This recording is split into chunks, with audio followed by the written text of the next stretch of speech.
Okay, so hey everyone, Lisa Nichols with Terra Strategies, and welcome to the 3 secret strategies entrepreneurs use to create social media content that gets them more business. So first of all, I want to make sure you guys can hear me before we get started. So I have a question for you. On a scale of 1 to 10, how confident do you feel about your Facebook and social media content? 1 is absolutely no clue, and 10 is incredibly confident.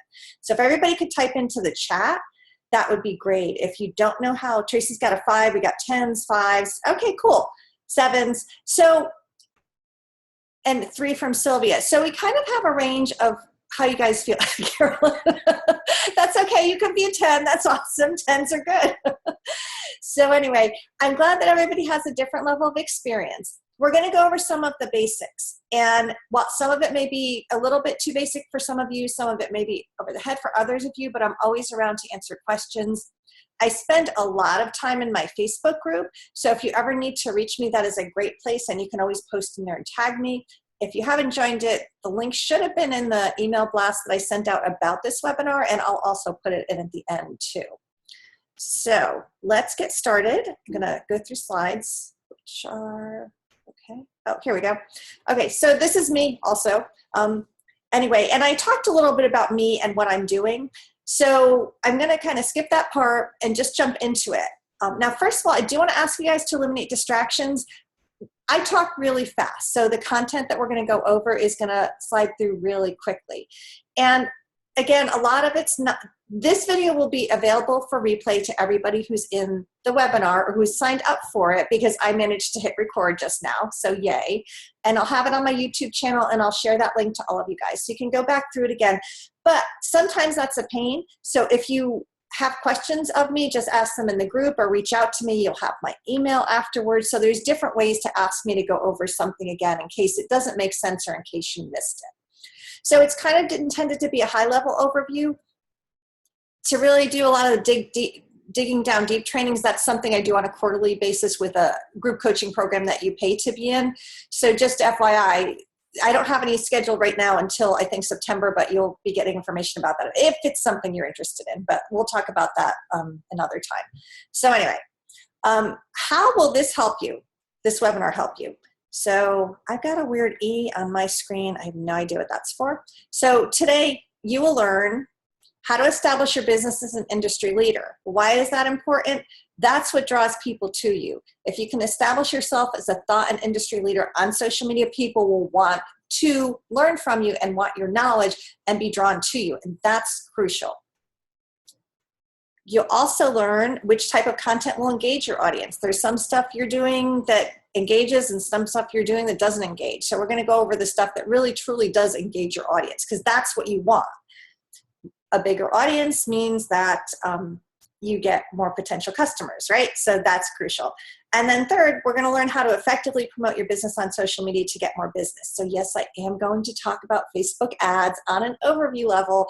And I know that's kind of everybody's very interested in those. So we'll talk about that too. Okay. So that's how this webinar is going to help you. And how you know you're in the right place is, I know you guys have different levels of social media expertise. If you aren't really sure what to post on social media or don't have a clue, this is a good place. If you post inconsistently whenever you remember, if you wonder why no one likes or shares your post, or you wonder why you're not getting business from it, this is a great place to be. And I've titled this webinar, The 3 Secret Strategies that Entrepreneurs Use to Create Social Media Content that Gets Them More Business. So the funny thing is that the secret is that they're not so secret. They're kind of common sense. And you're probably doing some of them now, but maybe you just haven't put it all together. And that's what I want to do for you. I think that as we go through these 3 broad categories, you'll find that doing this consistently will bring you more business. Okay, so that's really what we're going to be going over. And I'm actually going to close my video screen now, so you guys don't need to see me the whole time. And I'm going to talk through the slides, but I have my eye on the chat box. So if anybody wants to, they can raise their hand if you have a question, or type in the chat box and I'll catch it. Maybe not right away, but I'll catch it in a few seconds. So I'm off screen. I'm hoping everybody can still hear me. So if you guys wouldn't mind a big yes, that would be awesome to let me know that you can still hear me. Awesome. Thank you, Carolyn. Cool. Yay. Good news. Okay. So the first secret strategy for Facebook and social media in general, in getting more business, is to inform and entertain people with your posts. Social media is a slow growth in getting people to trust and share you. Using social media the right way encourages people to trust you, and it builds relationships. And that's super important. Why is building relationships important? Because people aren't going to buy from you if they don't know and trust you. Now, they may, I'm trying to think. When Amazon first came out, everybody was a little leery of it, but we needed to make sure it was okay, and it was okay to buy from Amazon, and then we started doing it. And your businesses aren't any different. Whether you guys have a product or service, people still need to know you and like you and trust you in order to buy from you. Essentially, they're buying you, not your product, unless you have the most amazing new product in the entire world, but that doesn't happen that frequently. Okay. Carolyn, you're in B2G again, which is just FYI. You mean business to government? Is that what you're saying? Okay, cool, got it. Okay, so I think that these principles overall are going to apply even in B2G. You still need to build that trust factor with people, and that's important. I can tell you, I bought stuff from a website I didn't know, and I wasn't pleased with it. So in social media, you're trying to build a relationship by encouraging people to trust you. And again, it is a slow growth. It doesn't happen overnight. So one of the things I see a lot is that people are always promoting themselves because they think, well, social media, it's free. I can push out content. Everybody will want to buy from me because it's social media, and it's free advertising, and I can just push, push, push. And I'm sure most of you guys know that, but it's not true. You really need to be careful with the content you're putting out there to make sure that you don't over promote. I don't know if any of you guys were I ran a group program, and we had Katie Nelson on, and she did a great guest expert spot about selling versus overselling. And I'm going to have her come back on in my Facebook group and be a guest expert there, because I thought she really rocked it. It was a good distinction. So I'm not the expert in that, but I will tell you that on Facebook and in social media, you've got to be careful not to over promote. There are subtle ways to promote yourself where it doesn't seem like you're pushing yourself at people. And I'm going to talk about some of those ways. So about Facebook, nearly 1/3 of Facebook users engage with brands regularly. And that's a big stat. If you're a brand, if you're setting yourself up as a brand, you've got a chance of having 1/3 of people on Facebook engage with you. And that is a lot of people. So if you do it the right way, you can build that relationship. Now, what most people don't realize is a lot of social media is listening. So yes, you can push out your content, but you also need to be listening to what people are telling you and talking about. And I don't mean listening in the, sense where I have to listen in on every conversation, but you need to pay attention to what people are saying and what they're talking about, and to be there and be present for them. 59% of Americans with social media accounts think that customer service through social media has made it easier to get questions and issues resolved. So one of the big things that you need to do is to provide customer service on your social media accounts. Now, that doesn't mean that it's set up as a customer service account, but if someone comments on something or registers a complaint, you need to respond to it. I have the story. I had a restaurant was one of my clients once, and someone posted something very negative. And the owner of the restaurant, against my better wishes, actually took down the negative post. And it upset me because people saw that post, and they think if you're not responding or taking it down, you have something to share. So even the negative stuff, you still need to respond to that. Now, hopefully it won't be negative, but you need to be in the role of customer service advocate and person on social media. You need to listen to what people are saying about you, and you need to be present and visible. And that builds and encourages relationships. So don't be like that business owner of mine and just delete the negative comments. I think there was a really cool quote about social media. It said something about people have always been talking about you, but now with social media, you know what they're saying. And that's a good thing because you can counter the negativity if it's out there. And I'm not suggesting that everybody has something negative going on. I'm just saying that, be customer service oriented and listen to what people are saying about you and listen to their concerns. 71% of consumers who have a good social media experience with a brand are likely to recommend it to others. So that's huge. So even though we are smaller brands, you still want people to have a good experience with you. And that means being present and monitoring your social media accounts. So you need to be in there and taking a look at them and know what's going on. Respond to comments and messages. You can actually set up an autoresponder so that when someone sends you a message, it says something like, hey, thanks so much, or it automatically sends a response saying, hey, thanks so much for reaching out to us. We're happy. We'll get back to you as soon as we can. So that even if you don't respond immediately, your message goes out. And I believe that that helps with your response rate, the autoresponders. I think that that helps with it too. So just FYI, if anybody needs to know how to do that, because I'm not going to show you exactly how, let me know and I'm happy to show you. So I'm hoping that most of you guys know the 80-20 rule, because I talk about that a lot too, where you need to inform and entertain and share information 80% of the time and self-promote 20% of the time. And that's important too. So you don't want every day a post to be, look at me, this is what I'm selling, buy my stuff. You want to be a thought leader. You want to offer people things that they find of value. You want them to trust you. And if you think about your personal experiences, you don't trust people who are trying to sell to you all the time. You think they have a hidden agenda. And so you don't want them to think that on social media either. Now, it kind of seems a roundabout way, because you have social media, you need to promote your stuff, you want people to buy it, so why can't you just sell it? Well, you can, but you need to keep it to 20% of the time, and you need to be not overly pushy. Again, you are building relationships on social media, the same as you do in person. It's just a different way to do that. And you need to keep that relationship in mind all the time. So some of the ways that you can establish yourself as a thought leader in your industry, and some of the subtle ways that you can promote yourself without overly promoting yourself, are to do different kinds of posts. And so some of my favorites are did you know posts like this one here. I love these things. I do them for a lot of my clients. What I will try and do is take snippets of information from their business or from their blogs and put it in a did you know type of post, so that you're giving people information that really harkens back to how great your product is, but you're doing it very subtly.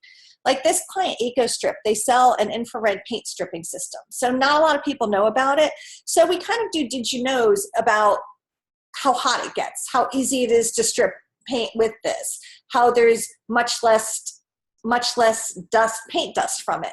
So we're not saying there's a ton less paint dust from speed heater, buy it. We're saying, hey, did you know that this type of paint method paint removing method generates less paint dust than other methods. So it cuts, cleaner environment, less lead in the air, etc.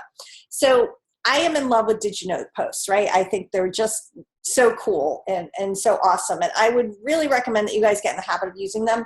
I like using a did you know graphic so people know immediately what you're saying, but you can do any kind of graphic with it. I did this one in Canva.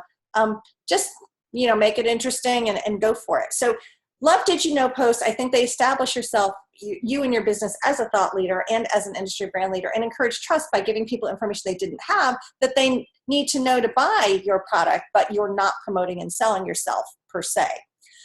Images of what's going on with work without the sales pitch. Like I just for today took a picture. My dog is at my feet. I start every webinar, I'm in the basement, my dog's at my feet. So I'll probably put something like that up, saying, hey, this is what's going on in my workspace, or if you have cute product photos, do those. Restaurants do it where they share pictures of their food, but they don't say, come in and eat our food now. They say, hey, this is a really gorgeous dessert. Look at this awesome steak. How do you like your steak done?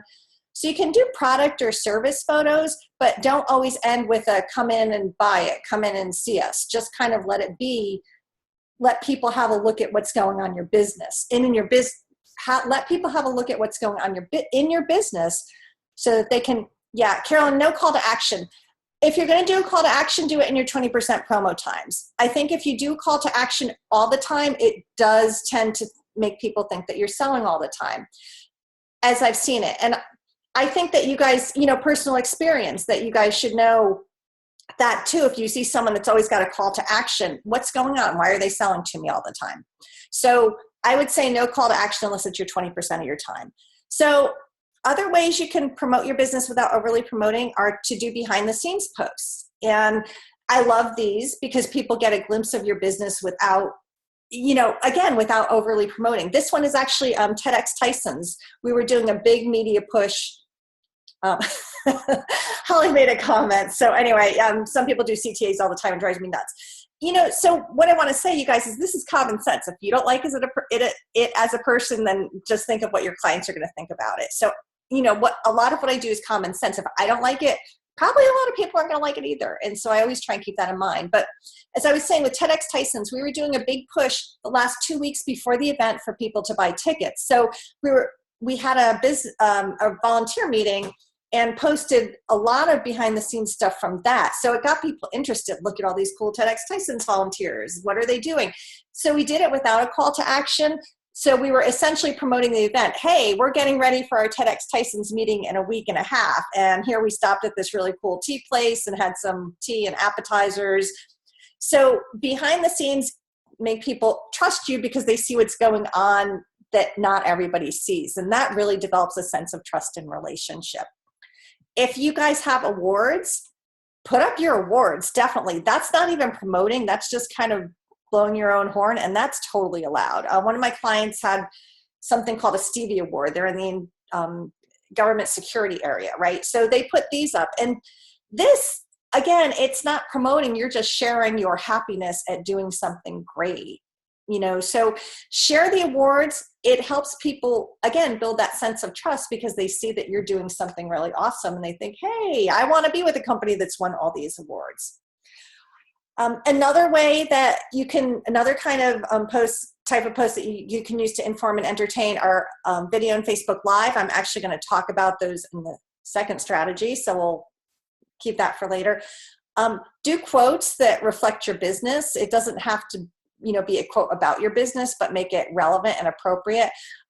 If anybody else has listened to me talk before, I talk about quotes all the time, and there's a good reason for that. I can share all this really cool information, right? And share, articles on the meaning of life, how to cure cancer, and I get some engagement and some participation, but you share a quote and it really resonates with people. So I like doing that. I have a client who's a florist and she does a lot of weddings. So we always share quotes about love because that's her business. Another client is a photographer. She does weddings and animals. So what I started doing with her is sharing quotes about dogs and cats that are imposed on pictures that she does. So it's relevant to her industry. And that kind of, thanks, Carolyn. I love doing quotes. I think that overall they get your algorithms up in general because quotes are the thing that most often gets shared. So, and they resonate with people. They get more likes. And if you guys don't believe me, just try it and give it a shot, right? So overall, that gets your engagement up. That lets people know that you're around. And so it gets more people interested if somebody shares. So I'm a huge fan of quotes. And I always get pushback, but invariably they do really well. So the other cool thing about if you put up a quote and somebody likes it and let's say someone who likes your page likes it, their friends will see that you like it and they might like that quote too. You can go into a post. I'm not going to do a screen share to show you guys here, but I will do it in the group if anybody wants. You can go into a post and see who's liked your page, liked your post, and you can click on it. And if they're not currently a fan of your page, you can invite them to like your page. So that's a really cool way to get new people to like your page. So let's say one of your fans likes a post and then a couple of their friends see it and they like it too. So you go in and there's 10 people that have liked your post and 8 of them aren't fans. You can invite them to like your page. Now, they may not all do it, but if a couple do it, you got a couple more people who like your page. So use that feature. That's a really cool way to get new fans. And new fans means potential new business, of course, and that's what it's all about. So the other types of content that you can use to inform and entertain are articles from other sources. And this is tricky because it can set you up as an industry leader, but it has lower engagement than a lot of graphics and photos do. So I do those probably like once or twice a week just to set my clients up as industry leaders because I want them to be seen as sharing the newest information out there. And we do that. And again, they have much lower shares. It's Facebook algorithms don't really love sharing articles from other sources. So their engagement and reach is usually lower, but I like the fact that the fans on our page see that we're willing to share information and not promote ourselves and that it's information that's helpful to them. So I think that that's really important to do. So again, if you do that, know that your engagement's going to be lower for those, but then let's say your graphics are photos, but it does serve a good purpose. Share content from other local business pages. So if you can get into this group where you're sharing back and forth with another local business, that's a really cool thing to do too, because you're exposing them to your fans and followers. And if they share back, they're exposing you to theirs. So you guys can maybe get new fans and followers from each other. I have a new client who's a landscape service, and he's asked me to highlight other local businesses in both his newsletter and on his Facebook page. So we've done that and potentially picked up new people. So some of his fans may like that yoga business or yoga studio, which has nothing to do with landscape. But then we tagged the yoga studio. They made a comment on it, and some of their people actually liked our page. So if you can get another local business, service business, another business in your field that's not a competitor, go ahead and kind of set up this share thing, or just do it to be nice and see what happens. Put your testimonials about there. Thanks, Carolyn. Thank you. Okay, so I should say that Carolyn, I guess, knows my landscape person, and yeah. Should you get their permission first? So it depends on what you're posting, Tracy. Tracy's asking if you should get their permission first. I think it depends on what you're posting. So for this, we actually just posted, hey, I wanted you to check out this really cool business. It's called this yoga studio. And this is a little bit about them. So I think if you're doing something like that, that's cool. You may want to give them a heads up. For my wedding clients, I will tag the other vendors, the places where they've had the wedding, or, if it's the florist, I'll tag the photographer. If it's the photographer, I'll tag the hair and makeup person and the venue. So I don't know that you need to necessarily. If it's someone you have a good relationship with, you may want to give them a heads up and say, hey, I'm mentioning you. But I think that people appreciate the shout out in any case. So I don't think you have to get their permission first. And I think people are just happy to do it. So yeah, it's a great idea. I love doing that. And it really, again, it helps everybody. And I really believe that small businesses need to stick together and help each other out. So I love doing that with small businesses. So that's a great one. Okay, so moving along, testimonials. Share your testimonials. We do this for one of my organizations that's a nonprofit. They help teens with cancer. So we've gotten some testimonials about these teen support bags, and I just put them in a graphic and put them up there. That, again, helps people build trust and like factors with you. And so that's a good thing to do too. A lot of people like to share testimonials on their website, so why wouldn't you share it on your Facebook page? If you get a really cool review from Yelp, which I know doesn't happen that often, or a really cool review on Facebook, I'll just kind of repost snippets of it and say, hey, thanks so-and-so for this great review. We love that you love us. So let people know that other people think you're valuable. Don't be afraid to put that out there. So strategy 1, inform and entertain people rather than pushing yourself out. And that's really, you think it makes sense, but I think it's one of the main ways to establish yourself as a thought leader, establish yourself as an industry leader, and to build that relationship. And so that's my big number one secret about getting more business. Help people to trust you, make it easy for them, show them what a great business you are, and you will build a relationship slowly, but you will start building it. And I think that that's crucial. So the next secret strategy is to be visual with your graphics and video. And the reason for that is because we talked about building that like and trust factor, but you really want to get your stuff out in front of a lot of people. And video and graphics rock. Let me give you some stats on why graphics and video. First of all, graphics bring out emotion and tell a story. Pictures get much more engagement than other things. I'm sure you guys can test this out on your pages too, and you probably have. But up to 94% more, pictures get up to 94% more views than content without photos on Facebook, and 2 to 3 times more engagement than posts without images. I will not post up something without an image. If you see me do it, it's because I have struggled mightily and cannot get an image for it.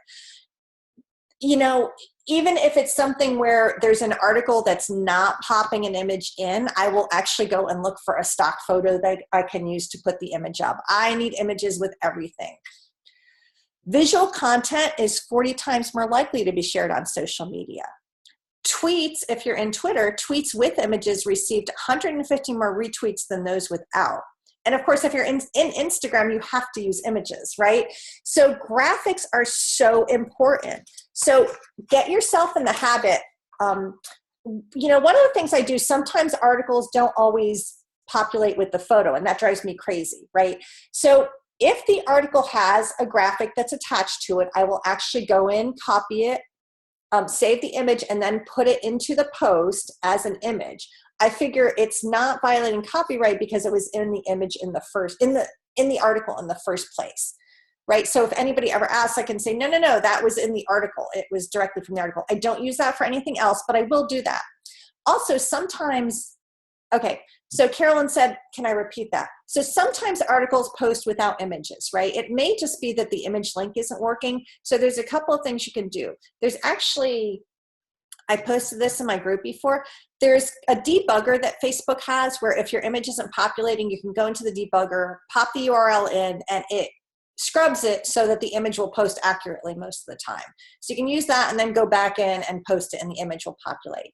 But sometimes you have an article where the image doesn't populate, right? So what I do is I look at that article. Now, if they do have an image in the article and it's just not showing up no matter what I do, I will right-click on the image, save it to my desktop, and then put the article in, and there's places where you can pop images into that same post that the article is in, and I will put it in there also to show up with the article. Now, I preach a lot of times not to just Google images or use images that have copyright issues. My feeling on this is because the article itself had the image in it, it's okay for me to make sure that that image populates with the article. Okay, so hopefully that makes sense for you guys. And I can show you what I mean. Actually, if anybody needs to, I can show you what I mean in a quick video later on or something. So anyway, so that's the deal about articles. So make sure everything has an image. Again, you will rarely see me post something without an image. Every now and then in my group I will, but if it's on my page, I always have to have images. For my clients, I always have images. So make sure it has an image. You really want to maximize. If you're putting good information out there, don't take steps backward by not having an image with it because nobody pays attention to it. With your graphic basics, less words and more images are better, okay?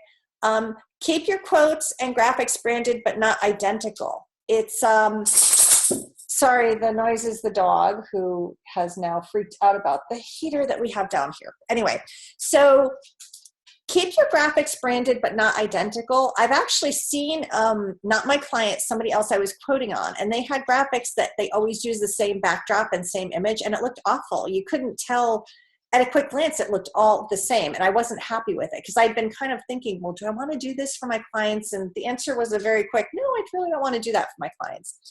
So keep your graphics branded but not identical.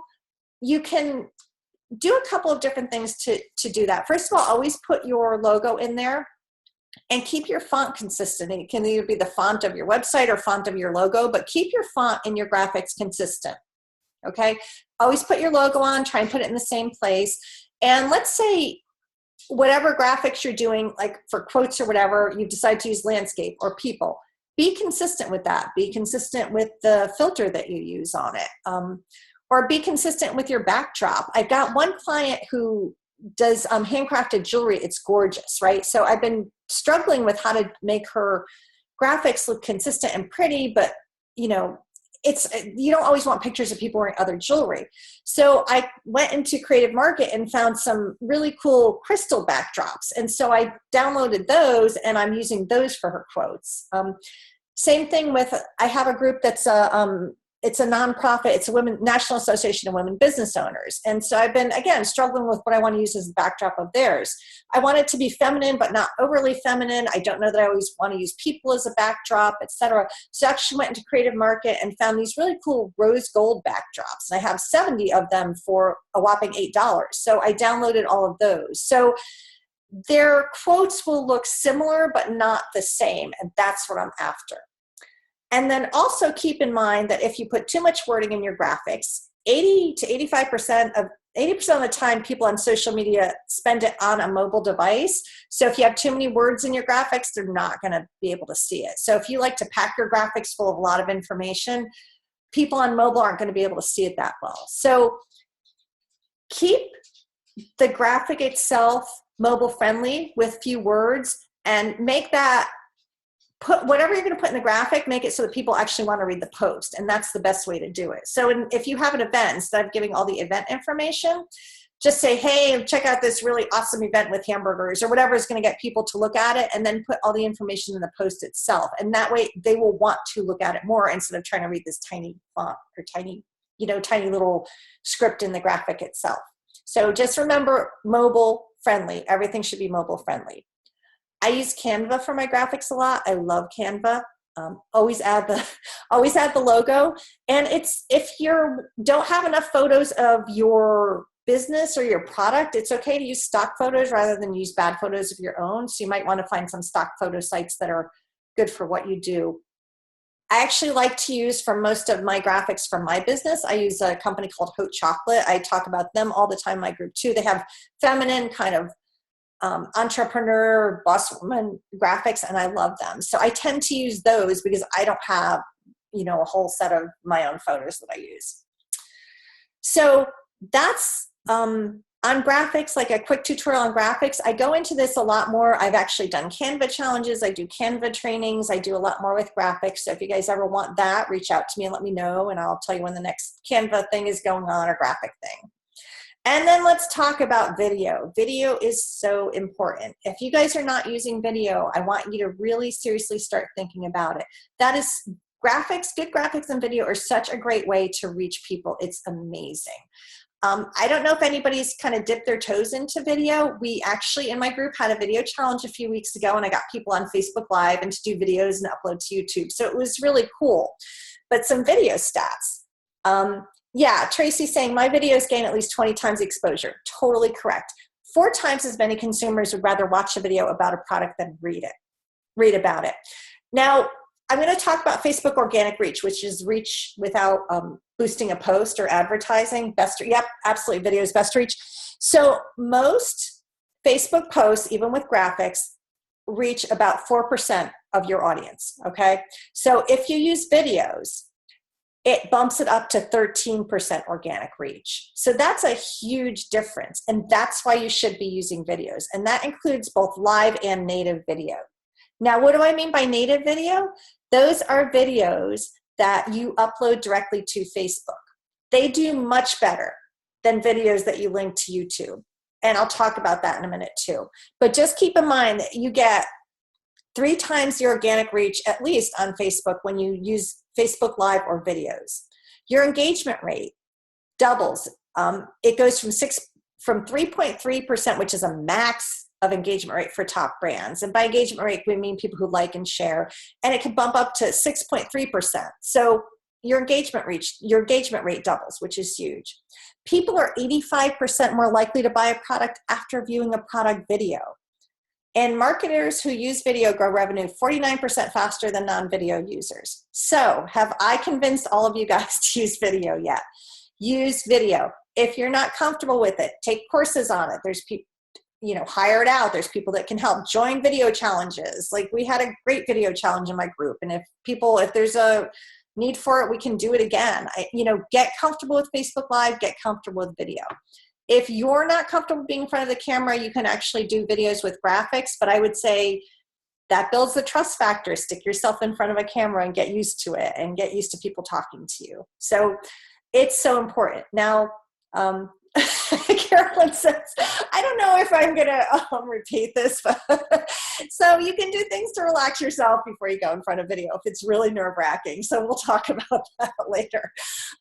So video tips. I said something about native video. So upload your videos directly to Facebook. I'm not even sure what the limit is on video for that, but upload your videos directly to Facebook. Native videos on Facebook, they're the ones that you upload directly to Facebook from your phone or computer, have a 10 times higher reach compared to YouTube links.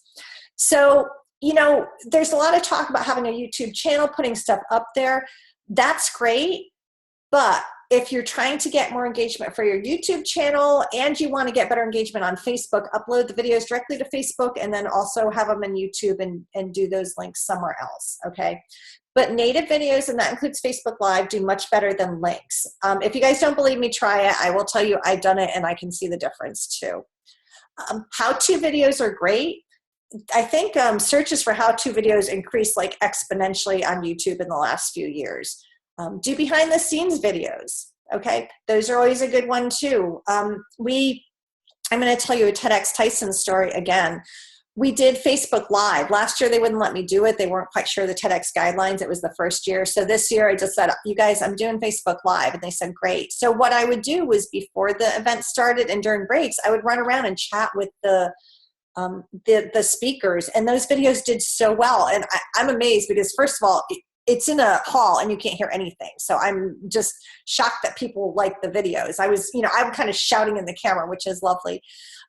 But some of that behind the scenes, the how-to stuff really does well. And when you do these, put the video on your phone. If you guys have a YouTube channel, stick it up on the YouTube channel. You can make it private so that people can only see the link if you share it, in case you don't want all your stuff out there for everybody, but also upload it directly to Facebook. Again, it helps with the trust factor. If people get a behind the scenes look at what you're doing, they trust you more. Now, remember that 85% of video is watched without sound, right? So be sure to caption if you're going to do that. You can caption in a video that you upload directly to Facebook. I believe in YouTube you can caption too. I'm not sure about Facebook Live. I'm going to talk about that in a second, but that's kind of a different thing and harder to caption also. So I would say with your videos that you upload directly, spend the time to caption them because most people are watching with the sound off. If you think about how you guys look at Facebook, you're watching it with the sound off too. And there's information about how long your videos should be. I think 2 minutes is the max to grab people's attention. So if you're trying to get them to know you or get them to buy your stuff, make your video shorter. Try and do like 60 seconds to 2 minutes. If you're putting a video on Instagram, I believe that 1 minute is the max you can do it. So it has to be under 1 minute. Twitter, I think, is like up to 2 minutes, and I can double check all that for you guys too. So just keep the video short. Facebook Live is kind of a different animal. So I'm not talking about Facebook Live right now. I'm talking about straight up videos that you do and upload directly to Facebook. So just keep them short and simple, get the information out, and make sure that that you use, you caption. It's really easy to do. I have if anybody wants to see how to do it, I actually did a quick video on how to caption the video. So I can put that out there for you guys if you're interested. So let's talk next about Facebook Live, okay? Facebook Live videos are watched 3 times longer than regular videos, and users comment on Facebook Live videos at 10 times the rate of regular videos, which is really cool. Is anybody doing Facebook Live in this group? I'm interested to know. You guys can do, yep, Facebook Live is fantastic. Again, in my video challenge, we went over Facebook Live because I think it's so important to do. With Facebook Live, the longer you stay on it, the more Facebook pushes it out to your participants, but you've got to be interesting. So don't just get up there and go, hey, I'm drinking my coffee today, right? Do it for a reason. Show people. Holly says she's going to do Facebook Live when she does her conferences this fall. Right. So if you're nervous about it, think about a good reason to do it. Like with TEDx, going behind the scenes with Facebook Live was stellar. We did so well with it. I was really, really thrilled about that. So some people do Facebook Live to get across some ideas, to talk about things, etc. Just make sure it's interesting. If you do it for too long and it's not interesting, people are going to get turned off, and then they're not going to be engaged in it. So just make sure it's interesting. I actually attended a Facebook ads training because I'm always trying to learn more, right? So I always am looking for people to learn from. And she actually went Facebook Live for a whopping 20 minutes each day to do it. And I thought it was a brilliant way to do her challenge. It was very cool. It was great information. So think about good ways to do it. But again, it's got to be interesting, you guys. If it's not interesting, you're going to turn people off. So I would challenge everybody that's on this call and is listening afterwards to think of a way you can do a really good Facebook Live and go do it. There's this program I use a lot for Facebook Live. It's called Be Live TV. I think it's a beta testing. And what it does is it creates a Facebook Live event for you. And it allows you to put comments up on the screen, and it allows you to do a split screen so you can interview somebody. So I have used it to interview guest experts for my group coaching program, and I loved it. I was just madly in love with using Facebook Live for that. So when I do guest experts in the group again, I'm going to be using Be Live TV to do it too. If you guys want to know more about that, let me know and I'll be happy to share links for it. But if you haven't checked it out, it's pretty awesome. Even just allowing people to pop up comments on the screen is a pretty cool technology for it. So strategy 2, your secret strategy 2 is to be visible with video and graphics. That gets you out in front of more people. The more people that see you, the more potential customers you have, and that's crucial. So strategy 3, of course, is advertising, Facebook advertising, right? Let me tell you a few things about organic reach, which is it's reach without advertising. So organic reach is on a steady decline. It went from 16% of your fans to 6.51% from 2012 to 2014. And that was 3 years ago. It was a 60% decline. It's way lower now. A lot of people think that large brands have a greater reach and Facebook is, penalizing the small businesses. It's not true. Most businesses have an organic reach of 4%, but large brands have an organic reach of 2%. The reason that it looks like they have a bigger reach is because they have more fans. So I think it's important to reach your customers by advertising. If you're not doing that, really think about ways you can do that. Facebook advertising can be confusing. I actually ran like a 6-week program on this, right? But I'm going to tell you some of the basics of it and why it's something you should consider. And then if you guys want more information, we can talk afterwards, but it's a lot to go into in depth with Facebook advertising, but I want you to think about it, okay? So paid growth and reach are advertising on Facebook and Instagram too, and even Twitter if you want to go there.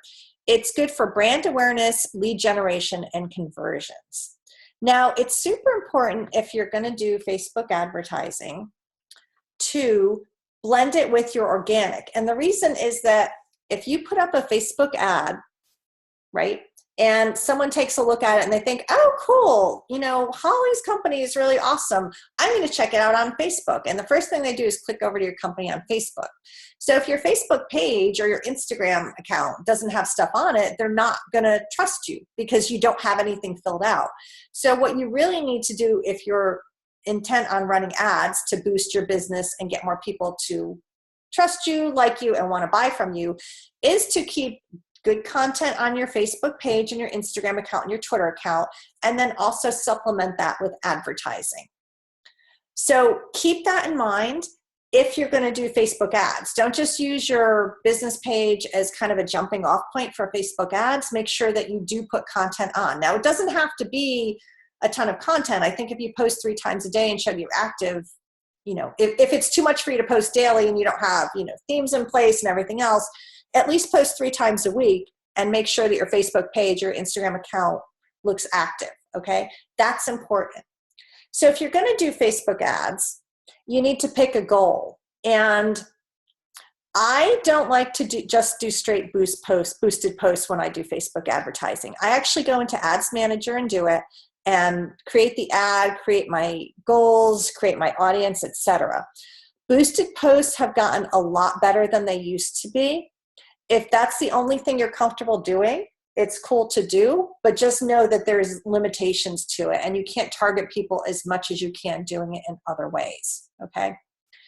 So some of the ways that I like using Facebook advertising for or to steer people to websites, I've done some really good ads with that. Last year for Holly, actually, I'm going to challenge you. Boosted posts are the only thing I can afford at this point. You can go into Ads Manager and you should be able to put in goals that you want and put your budget. And you should be able to do that even with a small budget. Sylvie's asking, where do you go before advertising on Facebook again? I'm not sure. I think what I was saying is if someone puts up a Facebook ad and they see your business on a Facebook ad, they're probably going to click to check out your business page. And if you don't have content on your business page, they're going to think, oh, why would I be interested in this ad? This person isn't maintaining their Facebook page. So I think it's important if you're going to do Facebook advertising to keep your Facebook business page or your Instagram account if you're advertising on Instagram, or your Twitter account if you're advertising on Twitter. I think you need to keep those active and post at least 3 times a week in them just to keep content up there so that if people click on your page or your Twitter account, your Instagram account, they see activity on there and they see that you're in business, you're working with people, you're sharing information, etc. So what I'm saying, Sylvia, is that just don't decide to do ads and then not do anything with your business page or your Instagram account or your Twitter account. You need to actually keep those active if you're going to advertise on any of those platforms. And I'm hoping that answered your question. Let me know if it didn't. Oh, Ads Manager. Okay. So I run my ads in Ads Manager. It definitely takes a while to do it. It's not an easy thing to do. That's why I run training on it. I will tell you guys, I was using Power Editor, Ads Manager. I took classes. I took all kinds of stuff. And it even took me a while to figure it out and get it to where I'm comfortable with it. So if it's something you really want to do, we should chat about it. But just know that if you're going to dip your toes into it, you need additional training on it, and or you can figure it out yourself, take online courses, but it is going to be a little bit complicated. I'm warning you. I found it complicated too.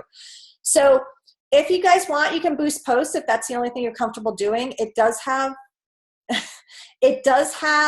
some good pieces to it. Just know that it's got limitations. So as I was saying, the way I like to use Facebook ads, there's a couple of ways that I like to do it. First of all, it's hard to run Facebook ads just to get likes on your page. I have, honestly, you guys, I've spent probably for page likes over $1 a like for each of my pages. It's not like it used to be. It's just a more expensive way to get page likes. And it's not as easy and not as cheap as it used to be. So if you wanted to do page likes, just know going into it that you're going to spend a decent amount of money and probably spend over $1 a page like.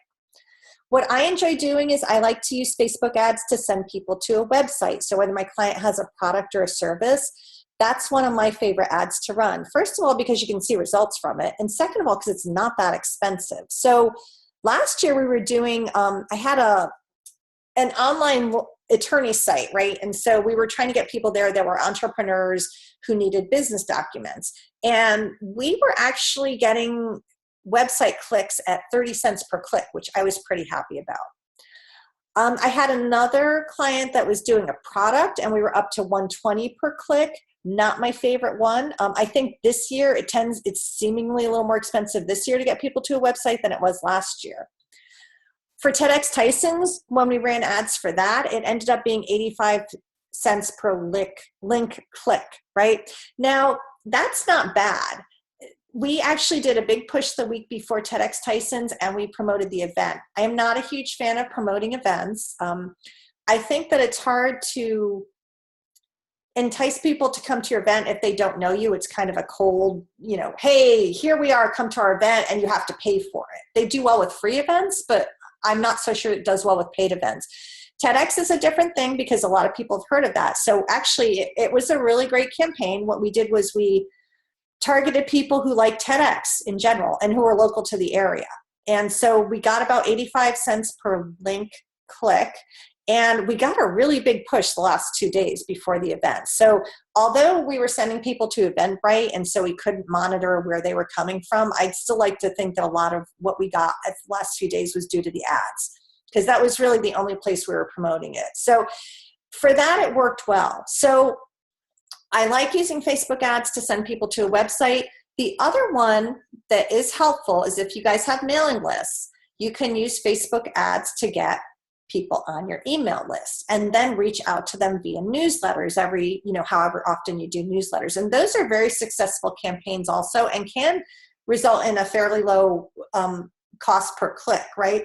So what you need to do is actually have a lead magnet where you're offering people something in exchange for their email address. So that's kind of going down a rabbit hole of how you do that. If your website is set up to do it, great. If not, you have to use something that can generate a lead magnet like Lead Pages. And if you guys haven't heard of that, this is maybe a whole new thing. It definitely is more complicated.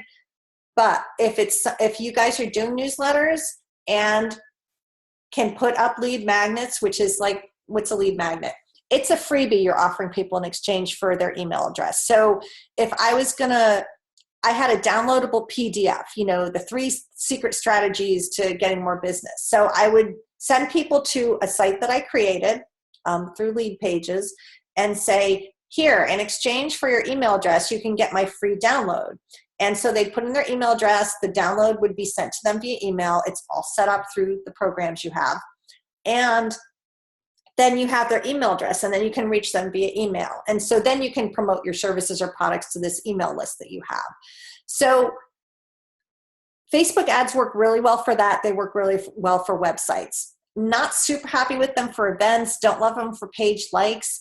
And then, unless you've got a lot of money and you're a big brand, just doing it for brand awareness and reach can be tough. I did have a client we used it for. We were down to 10 cents per reach or 3 cents per reach, but I don't know that it turned into business. This was a client that had an app, right? So we were doing it to increase brand awareness of the app. So the results were great, but again, those don't always translate to business. So my preference is that if you're going to do an ad, do it where you can measure it. So I can see how many people went to the website. Now, if they don't turn into clients once they hit the website, then you've got to look at what's going on your website. Why are they not turning into clients? What's the cost that you have for customer acquisition and all kinds of stuff like that. So if you're going to do ads, again, if you're doing more than boosting posts, it can be complicated. I would recommend speaking to somebody that knows what they're doing first, if that's the path you want to go down, because otherwise you're just throwing your money out. But having said that, ads are a great way to get your business out in front of people, to get people to your website, to collect email addresses, and you can then hit them up through your email newsletters. So just something to keep in mind. But I think that if you want to grow your business on Facebook these days, ads are kind of the way to do it. If you look at the cost of Facebook advertising versus any other advertising you can get, it's definitely the most cost effective. You're not going to put, you're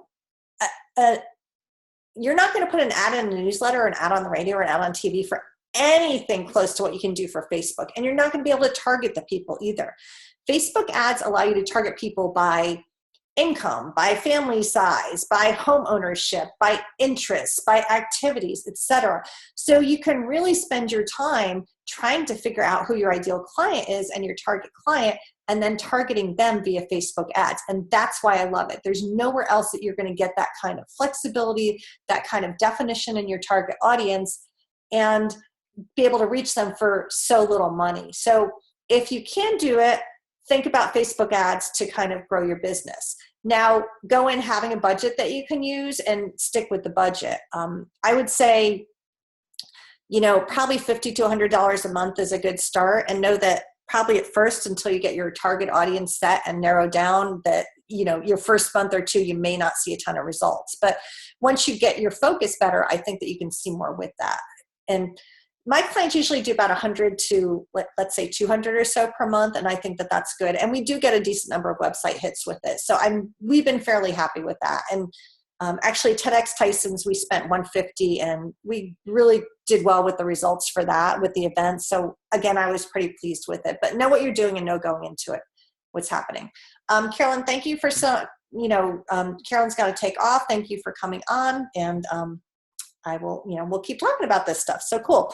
So with Facebook ads, if you're going to do it, first of all, you have to create a graphic and write your copy. I like to use Canva for my graphics. That Canva actually has an overlay that allows you to see how much wording you're putting on the graphics. Facebook recommends that you don't put more than 20% of words on your graphic because you get lower engagement.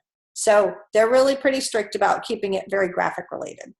Figure out your audience. Do your market research, do your interests, do a lot of searching, spend the bulk of your time figuring out your audience, because that's crucial. Figure out your budget and then place your ad. Again, boosted posts are okay to do, but they're not I'm not in love with them.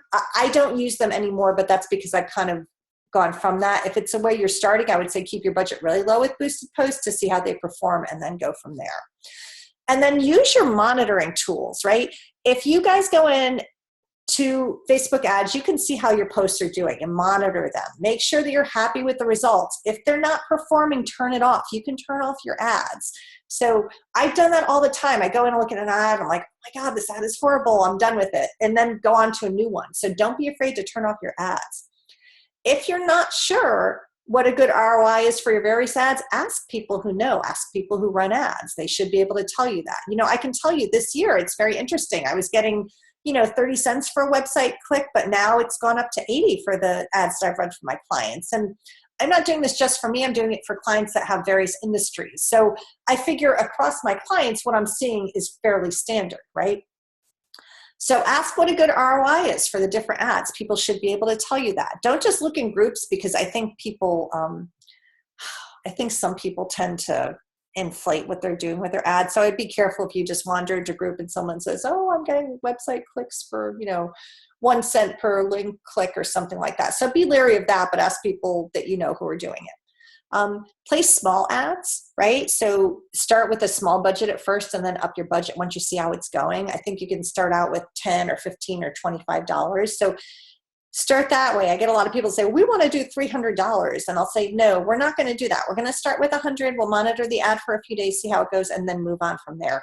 Even with TEDx Tyson's, they wanted to do, let's do 200. And I said, no, let's do 50. Let's see how the ad goes and then increase the budget. I'm not just going to dump all this money and have the ad run for 2 days and then not be happy with the ad after 2 days because it happens so quickly that you don't have time to monitor it and turn it off. So start small. You can always add your budget. You can split test your ads, try different graphics, different wording. Again, we did that with TEDx Tyson's. We had one long post ad and it performed okay. And I said, well, next time that might be too many words. Let's stop this one and run a shorter wording ad. And actually the longer wording performed better. So you never know, right? So split your ads. You can duplicate ads. You can do different things with them in Ads Manager. So play with it. And if you put an ad, you can turn it off immediately. So you're not going to lose all this money. So play with it and just make sure you monitor them and keep an eye on them. Do not let your ad run without checking in with it at least like once or twice a day at least. If it's a new ad, I check it probably 4 to 5 times a day to see how it's going.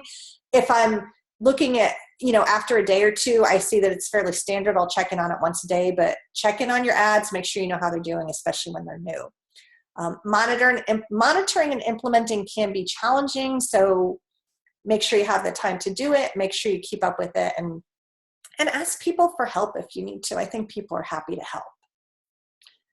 So that's strategy 3 on my big 3 secret strategies on how to get more business via social media. And again, they're not all that secret, you guys. I think they make sense to everybody, but it's stuff that I think if you implement, you will definitely see growth in your business. Those are the strategies I use with my clients, and we seem to be growing and doing well with them. So I'm fairly happy with it. So now you know the secrets. Yay! So I'm actually going to turn the video back on, right? And hopefully you guys can see me. Hey, everybody. Thank you for hanging in there.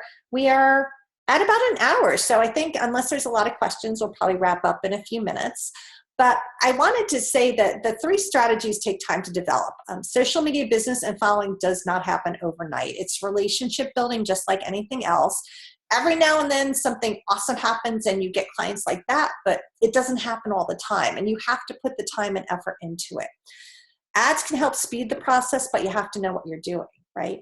So I understand that it can be frustrating with this. I understand what it's like to not really know what works on social media and to wonder why you're not getting more engagement or business, even though you think you're doing the right things.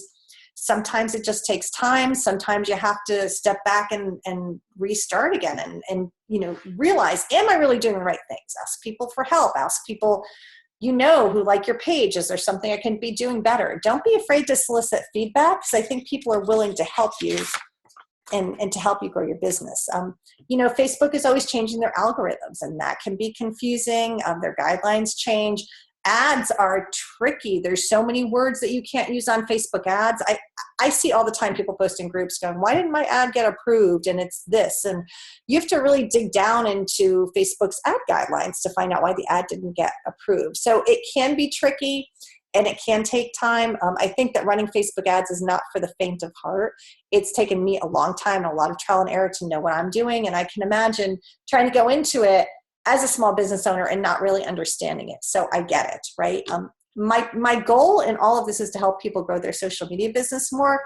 I take lots of courses and I'm always learning new things about it and about social media and advertising. And I have clients I can practice on, which is really cool. So just to say, I know it's tough to do. I'm always available as a resource. That's why I try and hold these webinars and courses about Facebook ads and growing your business on Facebook. And I hope that you guys will find me as a resource join the group if you haven't already. Ask questions in the group too, and that can be helpful. There are definitely online courses you can take for Facebook ads. I would say look for the free ones at first, just to kind of dip your toes into it. I did a webinar on the 3 don'ts of Facebook ads, which gave people some basics on it. I ran my Facebook ad course. It was a 6-week program. That one I did charge for, but I thought the cost was minimal, and I'll probably be doing something similar, but it won't be for another 6 months or so. So if you guys are interested, let me know, and I can be sure you get the info on it. But trial and error is a great way to learn too. So I did want to tell everybody that I know not all of you can delegate your social media, which is what most of my clients do. And that's why I have my free Facebook group, and I help my free webinars, and I run group coaching programs that are way less expensive than hiring me. So as a special thank you to all you guys who are joining the webinar, I'm going to offer you a free social media review. I would love to be able to offer you like free Facebook ads, but I can't do that. So if you do want a free social media review, I'll do a half-hour phone call with you, and then I'll review one of your social media platforms and make suggestions for posts. I'll suggest 4 specific posts and make other suggestions. And we can even chat a little bit about Facebook ads too. So if that's something you guys are interested in, be sure to email me. It's lisa@tirastrategies.com. Super easy to reach. So that's the deal with that. And now I'm actually going to open it up for questions and answers. So if you guys want, I can unmute everybody if people have questions. I know that was a lot of information all at once, and I'm going to stop the video, stop the slide share. Hopefully that's okay. So I think that you guys can just see me. I'm not sure. And if anybody wants to ask a question, feel free to raise your hand, and I'm happy to get you up for your question. But thanks you guys for sticking with me. Again, I know it's a lot of information all at once, but I am super happy to be a resource to you in the group or via email with anything you guys want to know. I'm trying to think if there's any common questions that I get a lot with this. I went over really basically, there's 3 different ways essentially you can run Facebook ads. You can do it by boosted posts, which is the simplest, and it has gotten much better than it used to be. It used to be really awful, but it definitely has gotten better. So if that's all you can do, that's cool. The other one, Ads Manager, is the one I use most often, and then there's something beyond Ads Manager called Power Editor. So at this point, Power Editor used to be a lot better than Ads Manager, right? But it was confusing. Like boosted posts easy, Ads Manager confusing, Power Editor super confusing. So I was trying to use Power Editor, and I did, but then they ended up putting a lot of the Power Editor features in Ads Manager.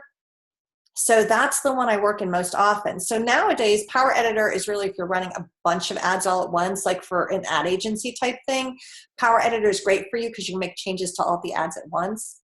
Ads Manager is better for those of us that are just running like an ad or 2 at a time. And so that's the one where I use all the time. Now, if you want to take a look at them and you're not sure how to get into them, go into your Facebook search bar. It's called a graph search, and type in Ads Manager or Power Editor, and you should be able to get into the link to do it, and you can play with it. So that's one way to do it. Tracy's saying hi. Tracy, you want to get unmuted? Hey, Tracy, you're unmuted. No, you're not. Yes, you are. Okay. I cannot seem to unmute you. Tracy, can you hear me now? Did you want to ask a question, or are you good? I did, and hopefully you won't hear my 4-year-old in the background. But I was just wondering, you were talking about sort of providing value on your pages. Mm-hmm. And what I've been doing is on my Instagram, I do a quote every day, and then I do like a money saving tip. Mm-hmm. And I'm doing the same thing on my Facebook page. And on top of that, on Friday, I do a fun fact about Canada, like some sort of Canadian trivia. Oh, cute. Okay. Yeah, I get a lot of response on that one. But what I'm wondering is if I started also maybe doing a shout out to a local business once a week, is that sort of putting too much out there? No, I think that's great. How are your money tips being received? Are people happy with those? Or they, how often are you doing your money tips? I do one every day. Okay. I'm getting about 15 or so likes, comments, shares on Instagram, and basically crickets on my Facebook page. Okay, when you do your Canada posts, how are they doing? Those ones are doing a little bit better. Okay. Not a lot better, but a bit better. Okay, so I would recommend I would recommend backing off of the money tips a little bit on both Facebook and Instagram and mixing in other content with them, okay? And seeing how that does. Okay. So, because I'm wondering if people see the money tips as something about you promoting your business because it's happening every day, you know? I'd want to probably take a look at them, but that would be, so for Instagram, you might want to mix it up with quotes, like the Canada stuff is good. Think about something else, maybe not a money tip, but something more of a kind of did you know money related or something. So yeah, I would, if I was you, if you're happy with it on Instagram, keep it that way, but maybe mix it up more on Facebook. Well, and I will say too, I only have 200 followers on each account. Okay. Well, so that could be part of the problem too. Now, well, Instagram's great because it's more, it's more satisfying. Like you go in and even if you only have a small number of followers, everybody likes it, right? So it's a lot more gratifying to be on Instagram than Facebook. A lot of times with Facebook, you get crickets. So, you need to come up with content on Facebook that's working. Are people on Facebook appreciating the Canada tips? They seem to be. Okay. So try and look for content. So I'm wondering if on Facebook, like the money tips are coming across as being self-promoting, right? Even though they may not necessarily be. I would say definitely on Facebook, try and share with the local businesses and see how that goes. And even on Instagram, you can tag people too. So I would give that a shot and yeah, just mix it up more basically. Okay. Thanks so much. Thanks. Cool. I'm going to mute you back, I think. Okay. If any other questions, you guys, are we good with all of that? So if we're good, no one has any other questions, I'm going to say thank you to everybody for being on. I'm super happy that the dog managed not to bark terribly during this. And so my tip of the day is that if you're going to do a webinar and be on camera, don't wear the same shirt that you want to wear on camera to eat lunch because that is just not like the best thing ever. So you can tell how my day went today. Anyway, I will talk to you guys later. Thank you all. Hopefully I'll see everybody in my group and it's been a pleasure. Again, if you want any kind of explanation or further detail on stuff, please just let me know. And if anybody's interested in having me review their social media, please just reach out to me via email or in the group of the 8 million ways that you know how to reach me, and I'm happy to chat with you. So thank you guys so much and have a great rest of your day. Thanks, Hillary. Bye, guys.